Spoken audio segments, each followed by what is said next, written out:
the Concert Help channel. In today's video, we'll take a look at setting up a Slack workspace for your concert account. To do so, head on over to the profile icon in the upper right-hand corner, select Profile and Account, and under your information in Profile, you will find the option to connect to Slack. Click Connect and agree to the Code of Conduct. After that, you will receive an invitation by email. Select Join Now. Provide a name and password, and you will become part of the Concert Slack workspace. Remember that a member of our support team will not be in your team's private Slack channel unless you have explicitly invited them. If you'd like to watch more of these video tutorials, feel free to check out the Concert Help YouTube channel.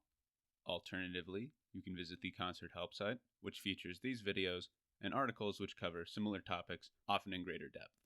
And as always, the relevant links can be found in the video description or in the upper right-hand corner. In the meantime, I hope you found this video helpful, and thank you for using Concert.